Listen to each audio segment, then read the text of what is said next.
الحمدللہ رب العالمین والصلاة والسلام علی خاتم النبیین اما بعد فاعوذ باللہ من الشیطان الرجیم بسم اللہ الرحمن الرحیم الصلاة والسلام علیک یا رسول اللہ وعلی آلک وصحابک یا حبیب اللہ الصلاة والسلام علیک یا نبی اللہ وعلی آلک وصحابک یا نور اللہ۔ فرمان آخری نبی مکی مدنی صلی اللہ علیہ وآلہ وسلم، انی رأیت البارحۃ عجبا ورأیت رجلا من امتی یزحف علی الصراط مرۃ ویجسو مرۃ فجاءتہ صلاتہ علیہ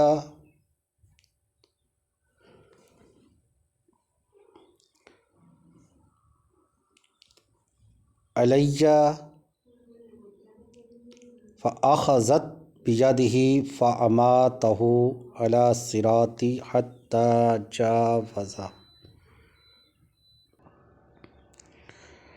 میں نے گزشتہ رات عجیب واقعہ دیکھا کہ میرے ایک امتی پل صراط پر کبھی گھسٹ کر اور کبھی گھٹنوں کے بال چل رہا تھا۔ اتنے میں وہ درود آیا جو اس نے مجھ پر پڑھا تھا۔ درود پاک نے اس کا ہاتھ پکڑ کر اسے کھڑا کر دیا، یہاں تک کہ اس نے پل صراط پار کر لیا۔ اس حدیث پاک کی شرح میں بیان کرتا ہوں۔ بیٹا، درود پاک اسے پل صراط پار کروا کر جنت میں لے گیا۔ درود پاک اسے پل صراط پار کروا کر جنت میں لے گیا۔ سلم سلم کی ڈھارت سے پل پر ہم کو چلاتے یہ ہیں۔ صلو علی الحبیب، بلند آواز سے درود پاک پڑھ لے۔ صلی اللہ علیہ محمد صلی اللہ علیہ وآلہ وسلم۔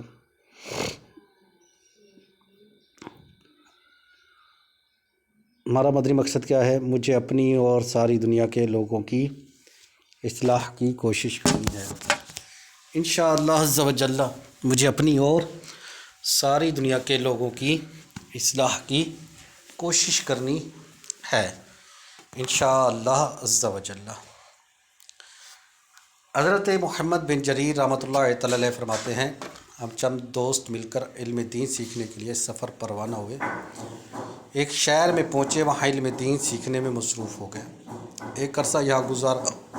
اس دوران ہمارے پاس اخراجات ختم ہو گئے۔ ہم دوستوں نے ارادہ کیا کہ چلو واپس گھر چلتے ہیں، اخراجات لے کر واپس آئیں گے۔ ہم ابھی ارادہ بنا ہی رہے تھے کہ ایک غیر مسلم ہمارے پاس آیا، اس نے ہم سب دوستوں کو 3 درہم دیے اور کچھ اخراجات آ گئے۔ اس کے بعد اس نے 40 مرتبہ ہمیں یوں ہی درہم دیے۔ ہم نے اس سے پوچھا، تم تو غیر مسلم ہو، تم ہمیں یہ رقم کیوں دیتے ہو؟ وہ بولا، میں نے تورات شریف میں پڑھا ہے سب سے افضل صدقہ وہ ہے جو طالب علم دین کو دیا جاتا ہے۔ ہمارے ہاں یعنی اہل تورات میں تو کوئی بھی اسی طرح علم دین سیکھنے میں مصروف نہیں ہے، لہٰذا میں نے تمہیں علم دین سیکھنے میں مصروف دیکھا تو تم پر ہی خرچ کر دیا۔ حضرت محمد بن جریر رحمۃ اللہ تعالی علیہ فرماتے ہیں، یہ واقعہ گزر گیا۔ اس کے بعد ایک مرتبہ ہم دوست حج کے لیے مکہ پاک حاضر ہوئے، دیکھا کہ وہی غیر مسلم کعبہ شریف کے گرد طواف کر رہا ہے۔ ہم نے حیرانی سے پوچھا، تم تو غیر مسلم تھے، اسلام کیسے قبول کر لیا؟ وہ بولا، میری قسمت جاگی، خواب میں محبوب خدا مکی مدنی مصطفیٰ صلی اللہ علیہ وسلم تشریف لائے اور فرمایا، تم نے طالب علموں پر خرچ کیا، اس کی برکت سے اللہ پاک نے تمہیں اسلام کی توفیق بخشی دی ہے۔ بس یہیں سے میری قسمت جاگ گئی اور میں نے اسی وقت خواب میں ہی محبوب خدا صلی اللہ علیہ وسلم کے ہاتھ مبارک پر اسلام قبول کر لیا۔ مزید کرم یہ ہوا کہ میرے گھر میں 17 افراد تھے۔ اس رات سب کو خواب میں آپ صلی اللہ علیہ وسلم کی زیارت نصیب ہوئی، سب کے سب ہی کلمہ پڑھ کر مسلمان ہو گئے۔ 2 عالم صدقہ پاتے ہیں میرے سرکار کے در کا، اسی سرکار سے ملتا ہے جو کچھ ہے مقدر کا۔ بڑے دربار میں پہنچایا مجھ کو میری قسمت نے، میں صدقے جاؤں کیا کہنا میرے اچھے مقدر کا۔ سبحان اللہ۔ میرے پیارے بھائیوں، کیسی نرالی شان ہے اللہ پاک کی کرائے، اللہ پاک کی راہ میں، اللہ پاک کی راہ میں خرچ کرنے کے بہت فضائل ہیں، مگر خاص طور پر جو لوگ دین کی خدمت میں مصروف ہیں، جو علم دین سیکھنے میں مصروف ہیں، سکھانے میں مصروف ہیں، جنہوں نے اپنی زندگیاں دین کی خدمت کے لیے وقف کر رکھی ہیں، ان پر صدقہ کرنا، ان کی مالی خدمت کرنا، اس کی نرالی ہی شانیں ہیں۔ پارہ 3 سورہ بقرہ میں صدقہ و خیرات کے احکام، اس کے فضائل، اس کے تعلق سے تعلیمات کو تفصیل سے ذکر کیا ہے۔ پھر یہ صدقہ و خیرات دینا کسی کو ہے، خیر صدقہ و خیرات دینا کس کو ہے، مالی خدمت کرنی کس کی ہے، اس کے اور بہت سارے مصرف خرچ کرنے کی جگہ ہیں، مگر تیسرے پارے میں اس کا ایک خاص مصرف یعنی جہاں خرچ کرنا چاہیے اسے اللہ پاک نے ذکر کیا۔ ارشاد فرمایا للفقراء الذین احصروا فی سبیل اللہ لا یستطیعون ضربا فی الارض، ان فقیروں کے لیے جو اللہ کے راستے میں روک دیے گئے، وہ زمین میں چل پھر نہیں سکتے۔ یہ آیت کریمہ اہل صفہ کے حق میں نازل ہوئی۔ ان حضرات کی تعداد 400 کے قریب تھی۔ یہ ہجرت کر کے مدینہ منورہ آ گئے۔ یہاں نہ ان کا مقام تھا، نہ کنبہ قبیلہ، یہ سارا وقت اللہ پاک کی عبادت میں گزارا کرتے تھے۔ ان کے دو ہی کام تھے، رات کو علم دین سیکھا کرتے تھے اور دن کے وقت دین کی خدمت کیا کرتے تھے۔ تو اللہ پاک نے فرمایا صدقہ و خیرات اور مالی خدمات کا بہترین مصرف اہل صفہ ہیں، جنہوں نے اپنے آپ کو دین کی خدمت کے لیے، علم دین سیکھنے سکھانے کے لیے وقف کر دیا ہے۔ علماء کرام فرماتے ہیں وہ مشائخ و علماء کرام، طلبہ علم دین، وہ مبلغین جنہوں نے اپنے آپ کو خدمت دین کے لیے وقف کر لیا ہے، وہ دینی کاموں میں اتنے مصروف ہو گئے ہیں کہ رزق حلال کمانے کی فرصت نہیں پاتے۔ یہ بھی اہل صفہ کی صف میں شامل ہیں۔ جس طرح اللہ پاک نے خاص طور پر اہل صفہ کی مالی خدمت کا حکم دیا ہے، اسی طرح آج کے دور میں عاشقان رسول جو دین کی خدمت میں مصروف ہیں، ان کی مالی خدمت بھی ضروری ہے، تاکہ یہ پوری یکسوئی کے ساتھ دین کی خدمت میں مصروف رہ سکے۔ اے میرے بھائیوں، اے میرے بھائیوں، اے میرے بیٹوں، میری بچیوں، جو لوگ دین اسلام کی خدمت میں مصروف ہیں، ان کی مالی خدمت کرنے کی ایک فضیلت یہ بھی ہے کہ جو یہ سعادت پاتا ہے اس سے محبوب شان مکی مدنی سلطان صلی اللہ علیہ وسلم خوش ہوتے ہیں۔ ہم نے واقعہ سنا، بندہ غیر مسلم تھا، اس نے طلبہ علم دین کی خدمت، مالی خدمت کی، اس کی برکت سے اسے اور اس کے گھر کے 17 افراد کو محبوب ذیشان صلی اللہ علیہ وسلم نے خواب میں اپنا دیدار بھی کروا دیا اور کلمہ پڑھا کر اپنے دامن رحمت میں بھی لے لیا۔ سبحان اللہ، ہم بھی یہ سعادتیں پائیں، ان کے کرم سے کیا بعید ہے۔ کیا خبر کہ ہماری قسمت بھی جاگ جائے، کبھی ہم سوئیں، سر کی آنکھیں بند ہوں اور دل کی آنکھیں کھل جائیں۔ کیا خبر ہمیں بھی خواب میں دیدار مصطفیٰ صلی اللہ علیہ وسلم کی سعادت نصیب ہو جائے۔ کتابوں میں لکھا ہے سلطان محمود غزنوی رحمۃ اللہ تعالی علیہ، جو اپنے دور کے بہت بڑے سلطان اور عاشق رسول ہوئے، آپ 3 باتوں کی حقیقت جاننے کی جستجو میں تھے۔ پہلی بات یہ تھی کہ پیارے آقا صلی اللہ علیہ وسلم کے اس کے فرمان العلماء ورثۃ الانبیاء، علماء نبیوں کے وارث ہیں، کون لوگ مراد ہے۔ دوسری بات یہ تھی کہ میرے والد کا نام سبکتیگین ہی ہے، یا میں کسی اور کا بیٹا ہوں۔ تیسری بات یہ جاننا چاہتے تھے کہ آیا میں بخشا جاؤں گا یا نہیں۔ ایک رات سلطان محمود غزنوی نے اپنے لشکر کے ساتھ کہیں جا رہے تھے، ایک خادم شمع دان یعنی روشنی کا سامان لینے کے لیے لشکر کے آگے چل رہا تھا۔ روشنی پھیلی دیکھ کر ایک بندہ کتاب لیا اپنے گھر سے باہر آئے اور شمع دان کی روشنی میں کتاب پڑھنا شروع کر دی۔ سلطان نے دل میں سوچا شاید یہ کوئی عالم دین ہے۔ ان کی عزت کرتے ہوئے لشکر کو روک دیا، وہ اطمینان سے شمع دان کی روشنی میں مطالعہ کر لے۔ مطالعہ ختم ہونے کے بعد جب وہ اپنے گھر واپس تشریف لائے تو سلطان اپنے لشکر کے ساتھ وہاں سے رخصت ہوئے۔ اسی رات قسمت کا ستارہ چمک گیا، رات کو سوئے تو نصیب جاگ گئے، خواب میں جہاں دو جہاں کے تاجدار مکی مدنی سرکار صلی اللہ علیہ وسلم تشریف لائے اور قربان جائیے محبوب کریم صلی اللہ علیہ وسلم نے ایک ہی جملہ میں فرمایا، اے ناصر الدین سبکتیگین کے بیٹے، میرے وارث عالم دین کی خدمت کی وجہ سے اللہ پاک نے تجھے بخش دیا، اللہ پاک نے تجھے بخش دیا۔ تو سبحان اللہ، کیا شان ہے میرے محبوب صلی اللہ علیہ وسلم کی۔ الحمدللہ اللہ پاک کے فضل سے پیارے محبوب آقا صلی اللہ علیہ وسلم زندہ بھی ہیں، اپنی امت کے احوال بلکہ دلی خیالات سے بھی واقف ہیں۔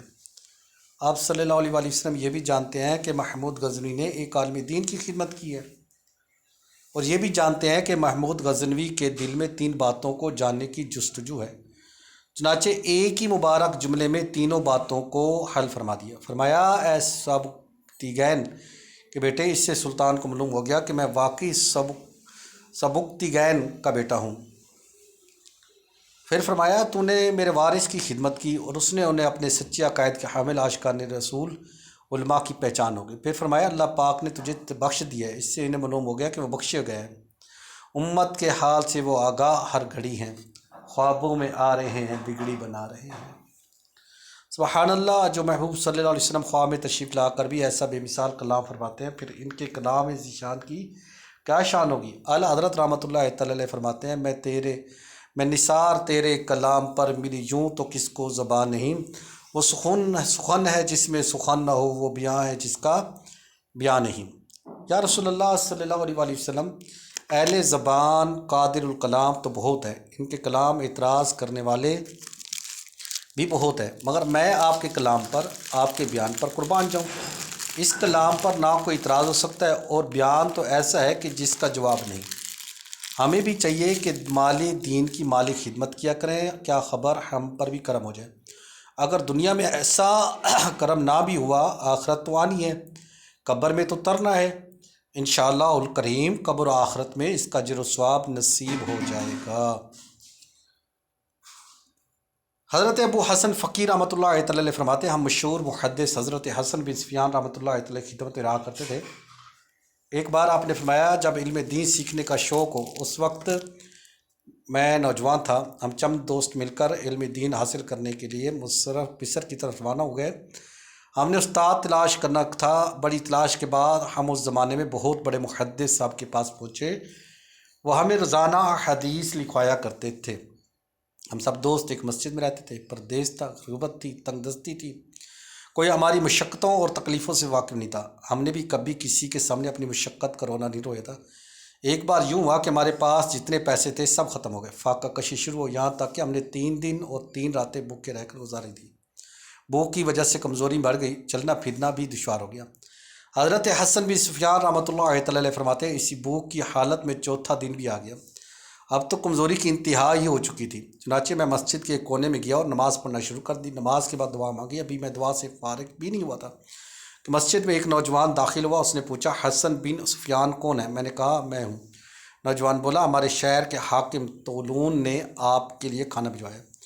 میں نے حیرانی سے پوچھا، حاکم کو ہمارے بارے میں کیسے معلوم ہوا؟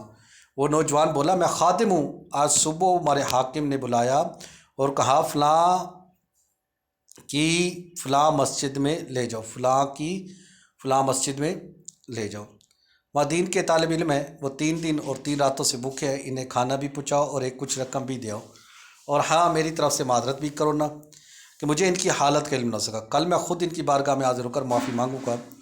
وہ نوجوان کہتا ہے، حاکم شہر کی یہ باتیں سن کر مجھے بڑی حیرت ہوئی۔ میں نے پوچھا، جناب آخر اس عنایت کا سبب کیا؟ حاکم بولا، رات میں بستر پر لیٹا، ابھی آنکھیں بند ہی ہوئی تھیں کہ میں نے خواب میں دیکھا گھوڑے پر ایک گھوڑا سوار ہے، اس کے ہاتھوں میں ایک نیزہ ہے۔ اس نے نیزے کی نوک میرے پہلو میں رکھ دی اور کہا، فوراً اٹھو اور حسن بن سفیان ان کے ساتھیوں کی مدد کرو، وہ رائے علم دین کے مسافر ہیں، 3 دن اور 3 راتوں سے بھوکے ہیں، تیرے شہر کی فلاں مسجد میں کیا فرمایا؟ حاکم کہتا ہے، میں نے اس گھوڑ سوار سے پوچھا، آپ کون ہیں؟ بولا، میں اللہ کا ایک فرشتہ ہوں اور تمہیں طلبہ علم دین کی سالت سے خبردار کرنے آیا ہوں، اب دیر نہ کر، فوراً ان کی خدمت کا انتظام کرو۔ اتنا کہنے کے بعد وہ گھوڑے سوار میری نظروں سے اوجھل ہو گیا۔